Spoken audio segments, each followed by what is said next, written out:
प्रमद बर'आलाय माथो मोजां खामानि मावखो नङा होमबा बड'लेण्डनि नामावहाय पलिटिक्स खालामबोबाय बे थांबाय रन्जन दैमारि सारनि नामावहाय प्रमद बर'आ बेयावबो पलिटिक्स खालामबोबाय नङा होमबा बिटिआर एकर्डनि गेजेरजों रन्जन दैमारि साराबो गसिगोन होननानै बेखौबो पलिटिकल गेम खालामबोबाय बियो खुलुमबाय लोगोफोर नोंथांमोनखौ गिबि गिबियावनो आरो आंनि मोनसे गोदान भिडिअ बयखौबो फिन खेबसे फरायहरनाय थाबाय आरोना लोगोफोर थ' लोगोफोर नैबे मोनसे भिडिअखौहाय नोंथांमोननि सेरावहाय आं आपडेट हिसाबाव लानानै फैफिनलायबाय आरोना लोगोफोर थ' जियानो जा नोंथांमोना भिडिअखौल' स्किप खालामनाङा जोबजासिम नां अब्लासो बुजि मोनगोन आरोना लोगोफोर आथिखालनि जुगावथ' नोंथांमोना दासिमबो नुबोगासिनो दङ सुलुं बिजिरनि गेजेरजों सोरनिबा निउस रादाबनि गेजेरजों सोरनिबा इउटुब चेनेलनि गेजेरजों आरोना लोगोफोर ससियेल मिडियायाव बा दुंहाव थासारिया दिनै आथिखालनि जुगाव दासिमबो जोबाखै सोलिगासिनो बांद्रायनिफ्राय बांद्राय मानो होननानै बुङोब्ला जोंनि जिहेतु सेप्तेम्बर दानाव जानो गोनां एसेम्ब्लि इलेक्शना बांद्राय गोबाव गैलिया नालाय ओंखायनो नङा होमबा लोगोफोरा गावजों गाव एना एनि गावजों गाव नांलायबाय थानाय बेफोरबायदि ससियेल मिडियाफोराव गावबा गावनि दोलोखौ लानानै नङा होमब्ला लोगोफोर सोरबा जेनगोन सोरबा देरहागोन थ' जियानो जा लोगोफोर आं दायो बांद्राय गोबाव खालामदासै सिदानि डिसक्लेमारखौ लागायना होलांनाय नोंथांमोना जोबजासिम नायलांदो आरोना जानो हागौ लोगोफोर नोंथांमोना बै आंनि थाम्बनेलजों लोगोसे टाइटेल बेजोंनो आरो इन्ट्र होनाय ससे भिडिअखौ नायनानै मोनथिखाबाय नङा होमब्ला लोगोफोर थ' जायखिजाया जा लोगोफोर बे समावहाय आं मेन टपिकआव फैनोसै आरोना लोगोफोर नङा होमब्ला थांनाय 17 बोसोराव जिहेतु हाग्रामा महिलारि सार आरो दानि जिहेतु आथिखालनि जुगाव सोलिबाय थानाय UPPL सरकार अर्थात प्रमद बर' सारनि जिहेतु सोलिबाय थानाय सरकारा दासिमबो आरो दान मोननै दंखौ नङा होमब्ला लोगोफोर थ' बे UPPL सरकारजों लोगोसे थांनाय 17 बोसोरनि सिगाङाव हाग्रामा महिलारि सारा बिथांमोना मा मावलांखो मा मावलाङाखै बिथांखौनो गावबा गाव आलदा गावजों गावनो दोलोआहाय माने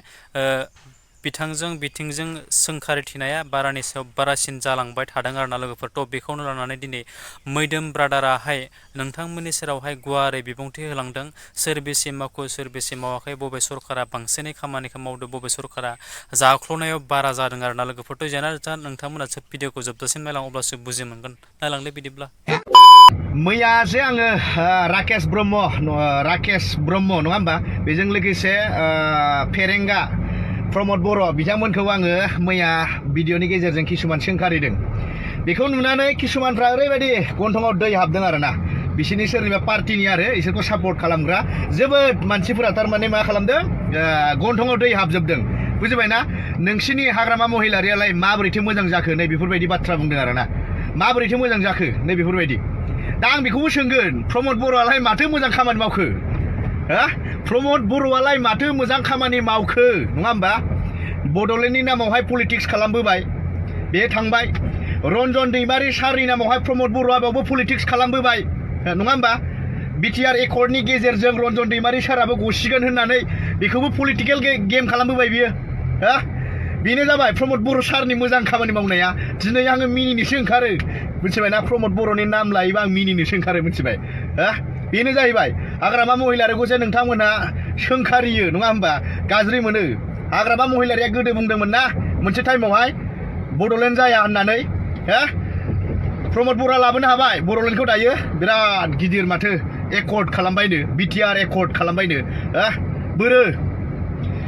जिबायदि इमप्लिमेन्ट जानो गोनां दंमोन बहा थांखो माथो जेबोआनो गैया लाथिख' ओरैजाय हाग्रामा महिलारि सार लामा बानायनायखौनो रिपेयारिं खालामगासिनो बेखौनो फट' खेबै खेबै ससियेल मिडियायाव आगारगासिनो नङा होमबा हाग्रामा महिलारि सार बिल्डिं बानायबोनायखौ बेफोरखौ माने अपेनिं खालामदों रं फुनदों कालार फुनदों बेफोरखौ भिडिअ बानाय माने मा खालामदों ससियेल मिडियायाव एगारदों बेनो जाहैबाय प्रमद बर'नि मोजां खामानि मावनाया बेनो मिथिबाय बेनो नोंथांमोना जे बिराद गिदिर गिदिर सिमां नुयो नङा होमबा प्रमद बर'खौ लानानै बिराद गिदिर गिदिर सिमां नुयो मोनजादों थाइनै थाइथामसो बेखायनो नोंथांमोना सिमां नुदों नाथाय बे नङा जाथि फानगोन सानसे समाव नाय दिनै जों गुवाहाटी सिटि बायदियाव थायो जों मोनथियो दिनै बेलेग हारियानो दिनै बर' हारिखौ गादबनानै दोननो नागिरो गुवाहाटी सिटि बायदियावहाय मिथिबाय बेलेग जाथियानो गादबनानै दोननो नागिरो अब्ला नोंथांमोना साननानै नाय दिनै प्रमद बर'नि सरकारा मा जालांखो बर'खौनो गादबनानै दोननो नागिरो नाथाय जों बेफोरखौ लुबैया जों इदि गादब जानायखौ लुबैया मिथिबाय बर' हारिया जेब्लायबो जोंनि आसामावल' नङा जोंनि इन्डियायावनो गोजौसिन लेभेलाव थानांगौ होननानै आं सानो दिनै मिथिबाय प्रमद बर'आलाय खोनासो आङो मिथिबाय गासिबो जोंबाथाय जोंना बेलेग जाखायो आरो आं होनबाय थाखादों मिथिबायना एबारनि इलेक्सनाव एबारनि बिसायख'थियावहाय जेरैखि जाया हाग्रामा महिलारि सार फैनांगौ मोनथिबाय बेखौ मैदोमनि गोसो गोरबोनिफ्राय स्पष्ट खालामनानै होदों बुजिबायना नोंथांमोना एक गद जानानै था हाग्रामा महिलारि सारा निश्चय फैफिनथारगोन एबारावहाय मोनथिबायहाय बेसे 2025 आवहाय जिबादि जोंना सेप्टेम्बराव जानो गोनां इलेक्सन ना नङा होमबा बिसायख'थिया फैबाय नङा होमबा 110% गेरेन्टि मोनथिबायना हाग्रामा महिलारि सार फैगोन मोनथिबाय बेखौ स्पष्ट होननानै होखाबाय आरो नोंथांमोनखौ होनदों आङो एक गुदल' जानानै था सोरबा बहाय सोरबा इउपिपिएल पार्टिया बहाबा फैनानै सोरखौबा 500 थाखानि लब देखायफैदोंब्ला आसि बिमा दामनानै ओरै देखायहर बास तो बेनोमोन लोगोफोर भिडिअआ थारैनो नोंथांमोना भिडिअखौ जोबजासिम जुदि नायदोंब्ला बुजि मोनखाबाय बिथां मैदोम ब्रादाराहाय नोंथांमोननि सेरावहाय मा ब्राव लानानै मा बाथ्राखौ दिनै गुवारै बुंफोरलांनानै होलांखो आरोना लोगोफोर तो बेनि गेजेराव आरो आं बांद्राय बुंनानै भिडिअखौ फोलावनो होननानै सानाखै आरोना लोगोफोर बांद्राय गोलावबाबो नोंथांमोना बोरिं मोनो नालाय नङा होमब्ला लोगोफोर तो जियानो जा लोगोफोर नोंथांमोननि सेरावहाय बे मोनसे भिडिअखौ आं लाबोनायाव आंनि माबा मोनसे गेना गोरोन्थि जादोंब्ला नोंथांमोननि सेरावहाय बयनिबो सेराव आं निमाहा बिबाय बेजोंनो लोगोसे नोंथांमोना नायनानै जुदि मोजां मोनदोंब्ला बे आंनि चेनेलाव गोदानब्ला नोंथांमोना आंनि चेनेलखौ साबस्क्राइब खालामदो लोगोसे लाइक कमेन्ट एन्ड शेयार खालामदो आरो जोबथारनायाव नोंथांमोननि सेरावहाय नैबे मोनसे भिडिअखौ नोंथांमोना जुदि गाज्रि मोनाखैब्ला हाजासिम नैबे भिडिअखौ शेयार खालामना हो जाहाथे नों आं बयजोंबो जोंनि बर'फोरा माने गावजों गाव एना एनि जानाया जाहाथे बुजि मोनलायनानै जानगाराव थाथों आरोना लोगोफोर आंनि बियो बुंनाय बिथांमोना गुबुन नोंथांमोना मा सानो आं बेखौ जेबो मिथिला आरोना लोगोफोर जोबथारनायाव नोंथांमोना बे खनायाव थानाय बेल आइकनखौ दाबायनो हादो जाहाथे बेफोरबायदिनो गोदान गोदान आपडेट भिडिअ होयोब्ला गिबियै नोंथांमोननियावहाय नटिफिकेसना सहैनाय बायदि आरोना लोगोफोर स' थेंक इउ स' माच आरो नेक्स्ट भिडिअ फिन खेबसे लोगो मोनगोन बाय बाय